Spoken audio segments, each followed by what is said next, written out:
Hi, it's Deanne Fitzpatrick for Create Beauty Every Day, and I'm here today with Lori Glenn. And we've talked to Lori about, Lori's the author of 3 books, and she was a former curator at the Cumberland Museum in Amherst. But today I just wanted to talk to Lori about writing. Lori used to work here, and I always wanted her to work full-time because she's just a great, wonderful person, but she's not a full-time worker because she really has you have your passion. Yes. Yeah. Yeah. Writing and researching is my passion, for sure. Yeah. Yes. It's interesting that you say researching, because the way you write is a lot.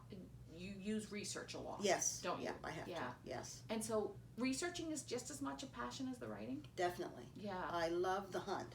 It's the hunt. Especially looking through old newspapers. Yeah.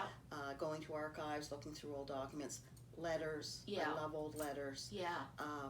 I'm interested in history, and Yes. I write historical fiction and nonfiction.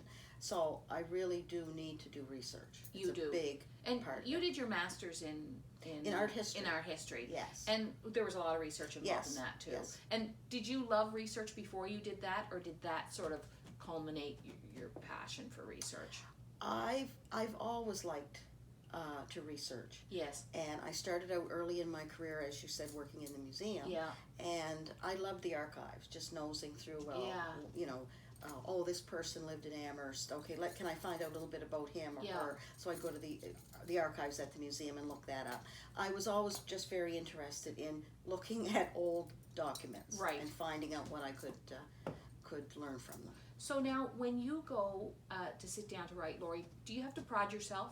Is it like, you gotta sort of make yourself do it, or lots of times? Lots of times it is, even though you're passionate about it. Yes. It's still like that. Yes. Now that surprises me, because I thought you'd be like not as much as before. Not as much as before when I was younger. Yeah.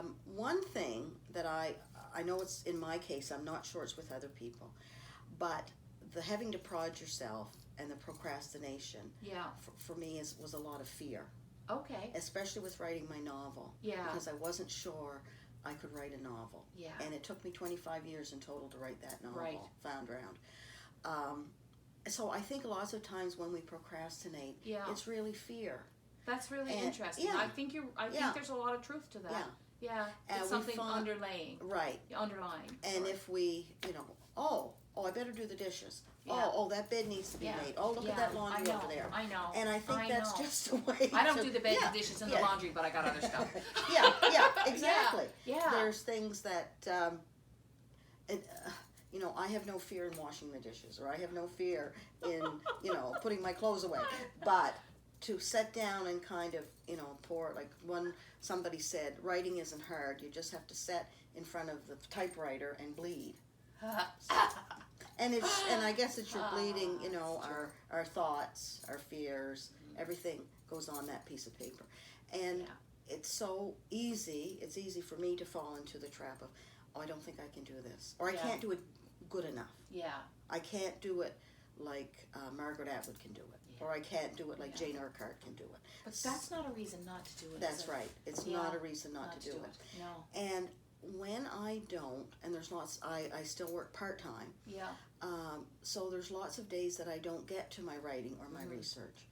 And I can tell those days because I don't feel myself. Yeah. I don't, if I can get, it's like an obsession in a way, or kind of like a soothing drug for me or something, is that if I can even have an hour of writing, looking something up, planning on what I'm going to do next, I feel comforted. Okay, can we talk about this more? Can you come back and talk about this more? Sure. I want to. Yes. I'm interested in this. Because I think we sort of think, create beauty every day. It's easy. It's fun. But creating beauty every day, it can be a challenge. Yeah, so that's interesting. We're going to talk more. We'll see Lori Glenn again. Thank you.